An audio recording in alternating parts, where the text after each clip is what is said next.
Nice, France. July 1976. The French Riviera sparkled beneath a relentless Mediterranean sun. Tourists wandered the Promenade des Anglais, sipping chilled rose, while luxury yachts floated like white jewels in the harbor. The Carlton Hotel hosted aristocrats and actors, and the boutiques glittered with diamonds.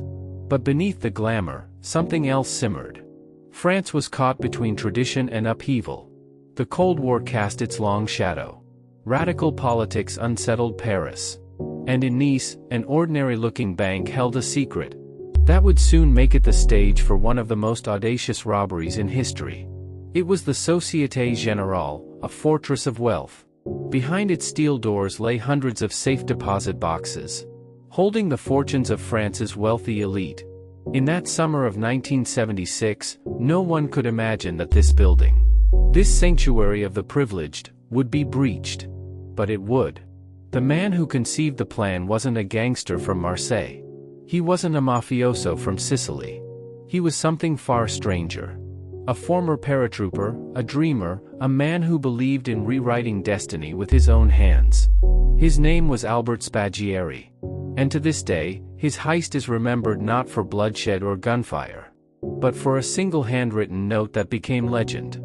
Without weapons, without hatred, without violence. This is not just the story of a robbery. It's the story of how one man turned a vault into a stage, a crew of criminals into actors, and a city into his unwilling audience. Albert Spaggiari was no ordinary criminal. Born in 1932 in Lorraine, France, he grew up restless, craving adventure. He joined the French army and served as a paratrooper in Indochina during the colonial wars. There, he learned discipline, stealth, and patience.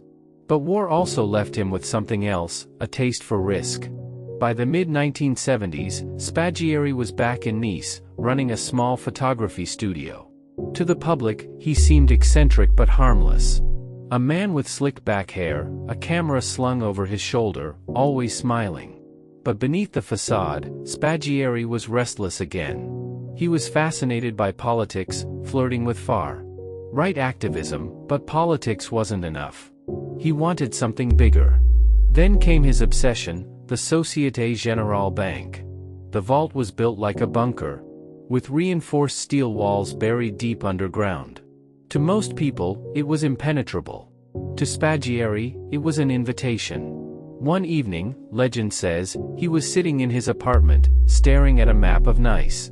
He traced his finger from the city's sewer lines toward the bank. And that's when it struck him. Untouchable, it was connected to the city itself, through tunnels and drains. What others saw as impossible, Spaggiari saw as elegant. Not a shootout. Not a smash and grab. But a tunnel job, patient, silent, meticulous. And so, the unlikely mastermind began recruiting. Every great heist needs a crew. Spaggiari knew he couldn't do this alone. He needed specialists, men who could move silently, dig precisely, and keep their mouths shut. His recruits weren't high-profile mobsters. They were locksmiths, plumbers, petty criminals, men who knew the underground of Nice better than the police did. Among them were skilled tunnelers who had worked in the sewers, men accustomed to dirt, darkness, and risk. Spaggiari promised them a payday beyond imagination. The vault held millions in cash, gold, and jewelry. Safe deposit boxes stuffed with family fortunes, bonds, and diamonds.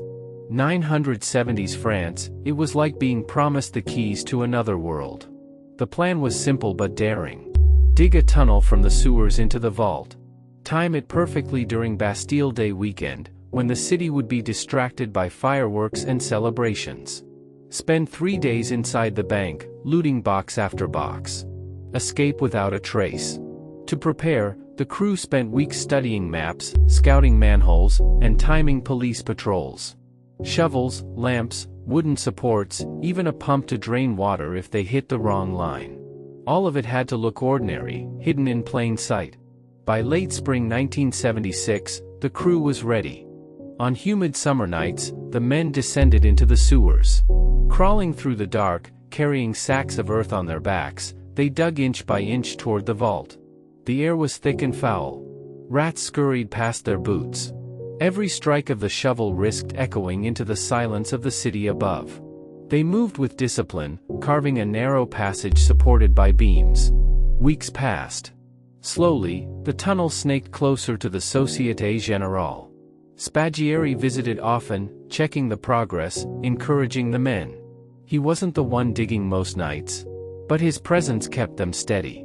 He spoke of destiny, of rewriting history, of how this would be remembered as the greatest job France had ever seen. Finally, in mid-July, they broke through the last layer of earth.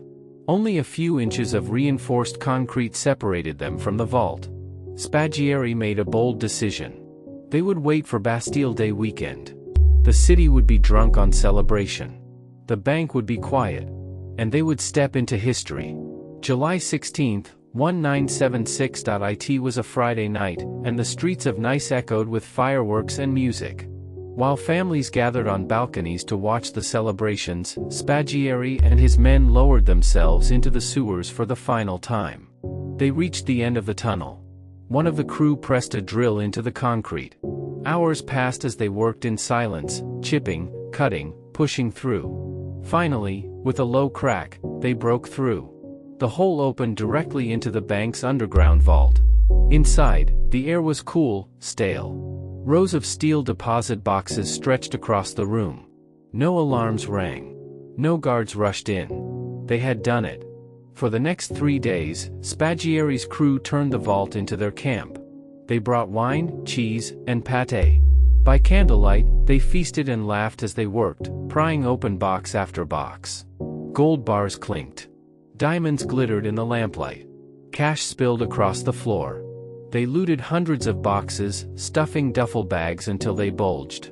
The haul would be worth tens of millions of dollars in today's money. When they were done, Spaggiari left a note on the vault wall. Sans armes, ni haine, ni violence. Without weapons, without hatred, without violence. On Monday morning, when the bank reopened, the police and staff stared in shock. The vault was gutted. The tunnel yawned beneath their feet. And the note, mocking, poetic, turned Spaggiari into a legend overnight. The Société Générale heist was discovered on Monday morning, July 19, 1976, when bank employees opened the vault to find it stripped bare. It wasn't just the money. It was the method that stunned the world. No alarms had gone off. No forced doors. No gunshots. The police walked into a silent vault that had been breached from below like something out of a Jules Verne novel. Newspapers quickly called it Le Casse du siècle, the heist of the century. The bank's clients, aristocrats, politicians, businessmen, celebrities, flooded in, pale-faced, some weeping, others furious. Many of the stolen deposit boxes contained undeclared assets. Jewels, cash, documents that were never meant to see daylight. The heist didn't just humiliate the bank. It exposed the secret wealth of the Riviera's elite. For French authorities, it was a nightmare. They were under pressure to find someone, anyone, responsible. And yet, for weeks, investigators found nothing. The tunnel had been meticulously filled and sealed. The sewer entrance cleaned. No fingerprints. No tools left behind. Whoever had done this had vanished without a trace. But as always, greed and pride leave trails. And Albert Spaggiari, for all his genius, couldn't resist basking in the glow of his creation. In the months after the heist, the French police launched a massive investigation. They mapped the city's sewer systems, re-interviewed known tunnel workers, petty criminals, and black market jewelers. A break finally came when one minor crew member bragged about his involvement at a bar. Word spread. Soon, investigators began piecing together names. One name kept surfacing, Albert Spaggiari. On the surface, it seemed absurd. He was a photographer, a political eccentric, not a hardened criminal. But police found that Spaggiari had spent unusual time near the bank in the months leading up to the robbery. He had access to underground maps. He had old military contacts.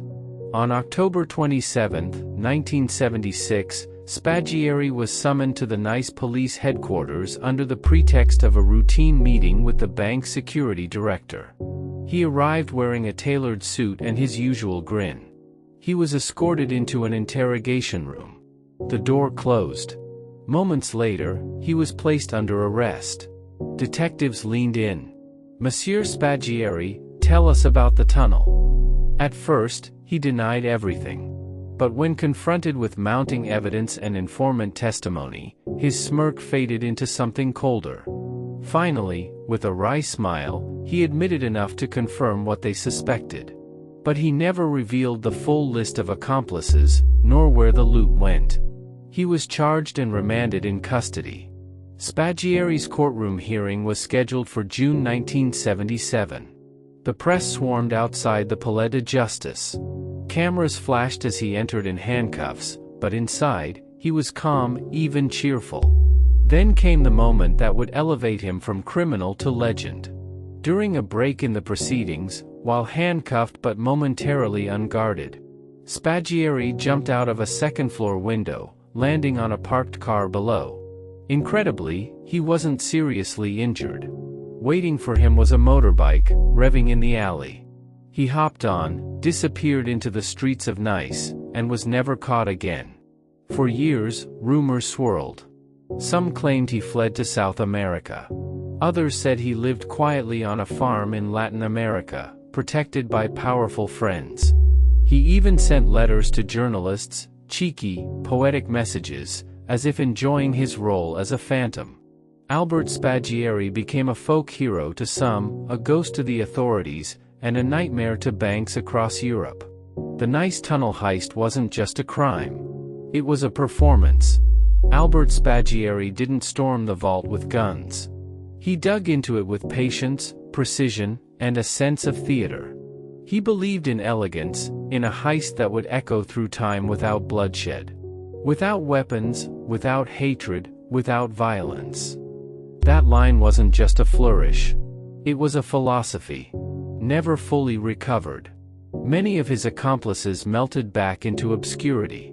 And Spaggiari himself died in exile in 1989, having never served a day in prison for the crime that made him infamous. The Société Générale heist forced France to rethink bank security from the ground up, literally. Vault floors were reinforced. Sewer access was tightened. The Riviera's elite quietly replaced their secrets. But some mysteries remain. Where did all the money go? Who helped Spaggiari escape? And how many details of the heist did he take to his grave? The camera slowly pans down into the sewers beneath Nice. The tunnels are dark, silent now, but once, they were alive with whispered plans and the scrape of shovels. The screen fades to black, white text lingers. Le casse du siècle. The heist of the century. Loot recovered. Minimal. Mastermind. Escaped. Legend, immortal.